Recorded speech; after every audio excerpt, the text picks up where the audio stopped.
Materi terakhir di bagian ketiga dari permodalan UMKM adalah cara mendapatkan permodalan UMKM. Jadi ini menjadi materi terakhir di manajemen UMKM. Strategi mendapatkan permodalan diantaranya yang pertama mengawali usaha dengan modal sendiri.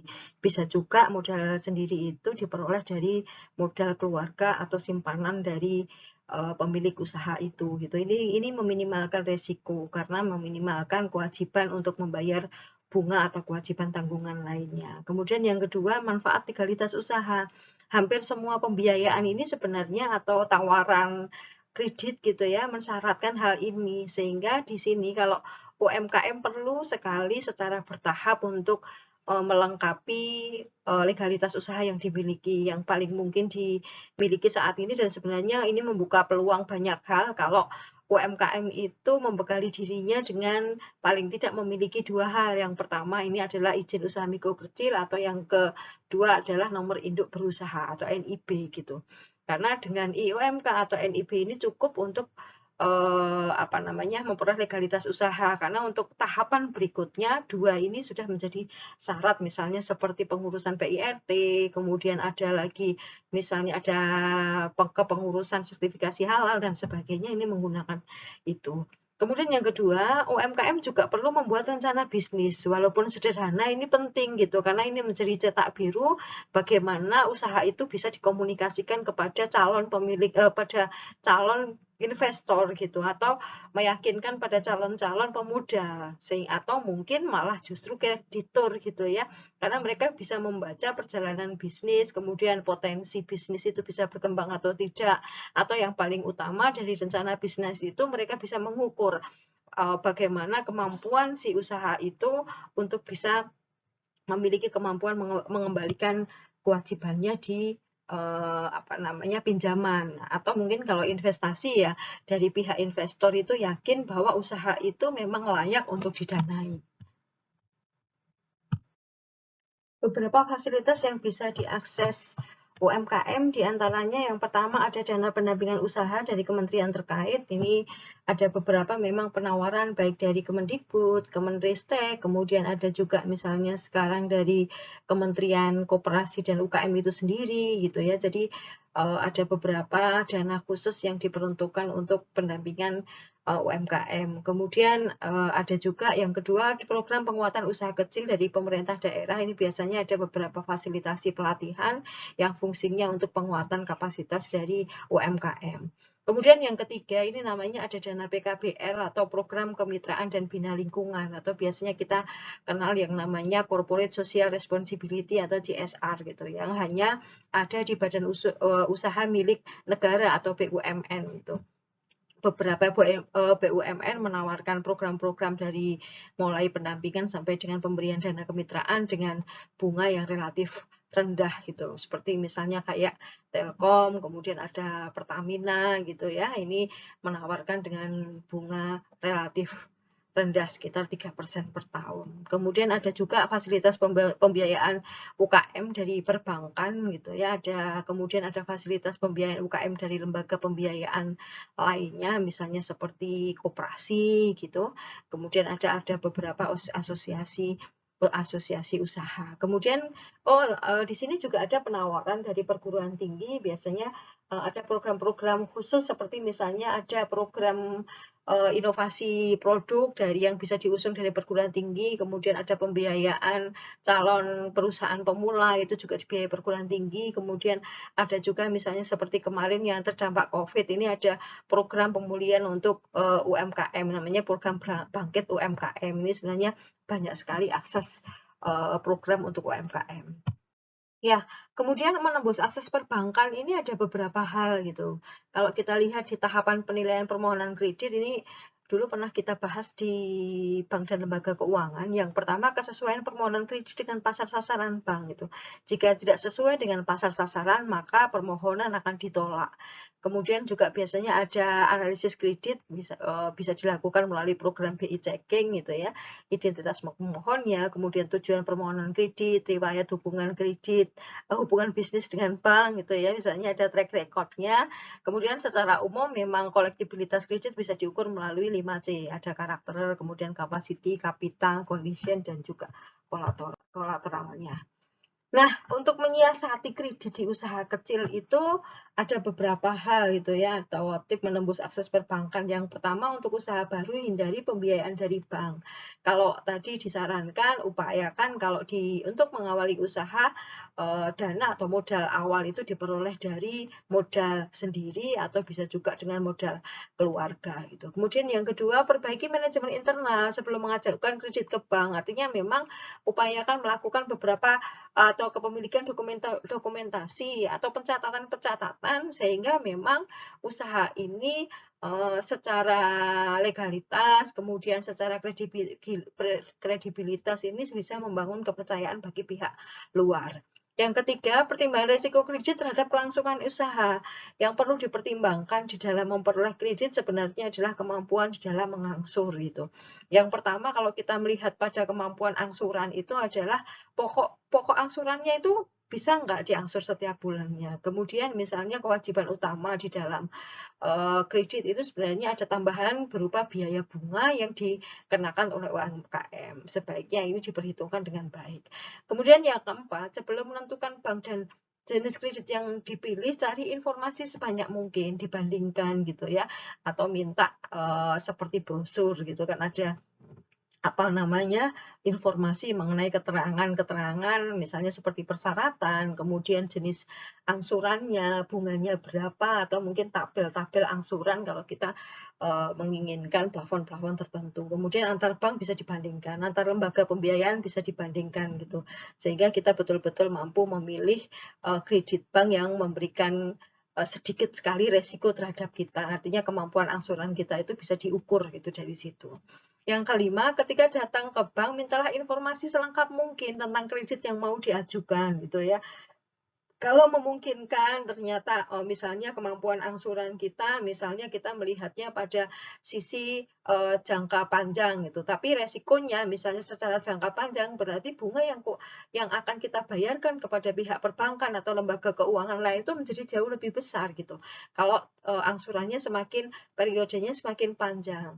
Tetapi kalau kita memilih periodenya sedikit, jumlah bunga yang kita tawarkan menjadi relatif rendah. Cuman harus kita pikirkan lagi, apakah misalnya dalam masa tertentu atau masa waktu yang pendek itu kemampuan angsuran kita itu mencukupi untuk melakukan kewajiban dalam jangka pendek tersebut gitu, atau biasanya kita melihatnya pada sisi likuiditas dan solvabilitas. Kalau likuiditas diukurnya adalah kemampuan usaha atau kemampuan kita di dalam memenuhi kewajiban kita dalam jangka pendek, sedangkan solvabilitas lebih kepada kemampuan dalam jangka panjang. Itu diukur betul gitu ya kalau kita memang mau mengajukan kredit kepada pihak lain.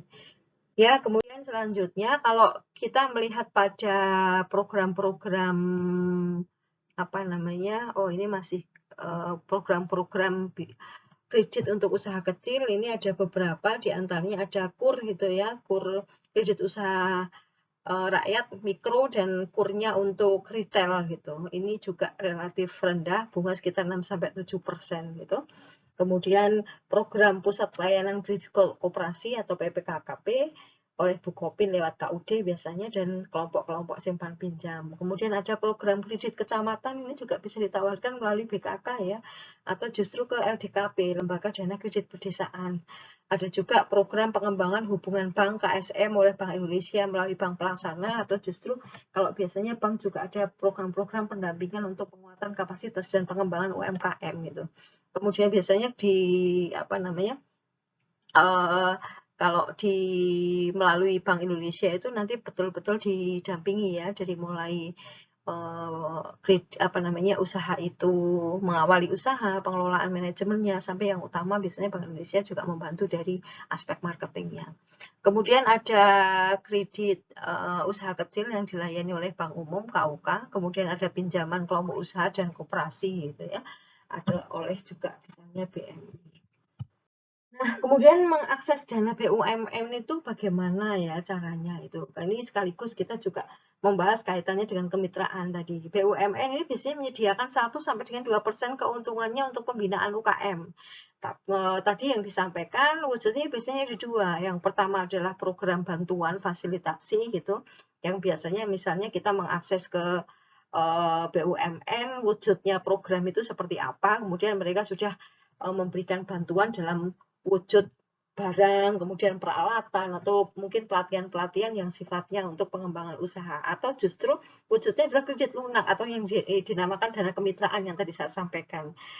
Misalnya seperti Pertamina, Telkom, PLN gitu ya. Jadi ini beberapa dari mereka menyediakan khusus dana kemitraan yang bisa diakses oleh UMKM dengan bunga yang relatif rendah, kisaran 3% per tahun. Nah, kiatnya apa gitu ya? Pilih BUMN yang sesuai dengan usaha Anda. Misal ke pengrajin miniatur pesawat gitu biasanya bisa juga mengajukan kemitraan dengan PT Angkasa Pura. Kemudian kalau kita basisnya kepada dampak lingkungan gitu ya, aspeknya ke situ misalnya penanganan limbah terutama yang langsung misalnya dekat di wilayah pantai misalnya itu bisa mengakses ke Pertamina gitu. Seperti misalnya pengembangan wilayah mangrove gitu misalnya itu bisa mengajukan di maaf ke Pertamina gitu. Kemudian ada ikut formulir baku pengajuan kemitraan BUMN yang dituju. Biasanya mereka sudah punya formnya, kita tinggal isi, diikuti saja persyaratannya yang muncul di situ. Kemudian sampaikan informasi yang benar, karena BUMN akan mengecek. Jadi BUMN itu ada aksesnya juga kaitannya BI checking. Biasanya yang mendapatkan fasilitasi dari dana kemitraan atau misalnya yang bisa mengakses dana kemitraan ke perbankan melalui BUMN tadi adalah usaha mikro yang tidak memiliki hutang lain di bank. Jadi tidak bukan double funding ya, double kredit misalnya. Misalnya taruhlah ada si A, dia sudah memperoleh atau memiliki pinjaman ke bank BRI misalnya. Kemudian dia mencoba untuk akses uang dari dana kemitraannya Pertamina gitu atau Telkom, biasanya nggak bisa karena di situ mereka mengakses di BI checking, oh yang bersangkutan memiliki hutang di perbankan. Sama dengan syaratnya KUR biasanya ya, kalau KUR juga sama. Kalau punya kredit yang non KUR itu pun juga tidak bisa mengakses KUR. Ini yang syarat mutlak yang wajib diketahui. Jadi kalau saudara punya apa namanya hutang di bank yang non KUR itu jangan mengakses KUR selama hutang atau kredit di perbankan itu belum selesai atau belum lunas. Sama dengan akses yang BUMN dana kemitraan dari BUMN tadi. Jadi syaratnya adalah tidak memiliki hutang di bank karena ada BI checkingnya. Kemudian bermitra dengan modal ventura, ini biasanya modal ventura itu diberikan dalam bentuk equity atau penyertaan modal atau saham yang bersifat risk capital sehingga mereka biasanya tanpa agunan karena mereka sifatnya adalah ikut investasi di situ. Jenis pembiayaannya bisa penyertaan ke saham langsung, mungkin juga obligasi yang dikonversikan dan juga pola bagi hasil nanti sifatnya. Tapi biasanya ada perjanjian, mereka akan mendampingi dan bermitra atau menyertakan modal kurang lebih sekitar 10 tahun. Setelah itu nanti apabila dinilai usaha itu sudah bisa mandiri dalam waktu 10 tahun, maka mereka akan mengambil modal yang disertakan. Ini ciri-ciri di modal ventura. Kelebihannya memang dapat usaha baru, kemudian biaya lebih murah tanpa agunan, juga mendukung inovasi itu ya karena ada pendampingan dari modal ventura. Kekurangannya apa? Persyaratannya memang ketat gitu, seperti halnya kalau mau mengakses dana hibah gitu ya, modal hibah kompetisi untuk pengembangan UMKM itu juga beberapa melakukannya dengan model kompetisi. Jadi ada proposal yang kita ajukan, kemudian ada dinilai kelayakan proposalnya memenuhi syarat atau tidak. Jika tidak memenuhi syarat, ya artinya permodalan kita tidak akan diberikan gitu ya, atau tidak akan lolos gitu. Kemudian ada imbal balik yang diminta lebih besar dari pengorbanan gitu. Ya, jadi bagi hasilnya, persentasenya muncul di situ. Dan ada mereka karena investor terlibat langsung di dalam manajemen usaha. Kemudian sumber permodalan alternatif ada beberapa yang bisa dilakukan. Ini pegadaian ini. Kalau pegadaian sifatnya berarti kita punya aset gitu, aset bergerak. tidak bergerak, kemudian aset ini nanti bisa diagunkan ke Pegadaian. Jadi uang tunainya yang bisa ditambah untuk menambah modal. Ada juga koperasi pembiayaan, kemudian modal dari iklan, artinya ada tambahan iklan dari usaha yang bisa menambah modal kita, kemudian ada relasi bisnis, supplier, distributor yang biasanya mereka kalau tambahan modal itu misalnya taruhlah kita membutuhkan bahan baku untuk order sekian unit gitu. Biasanya supplier atau distributor mau stok barang dulu, itu memberikan stok barang dulu ke kita, kemudian kalau produk itu sudah bentuknya end material, kemudian kita baru membayarnya. Ini merupakan salah satu alternatif di relasi bisnis. Kemudian pinjaman dari kantor atau teman, kemudian ada juga program-program kreativitas yang bisa diakses.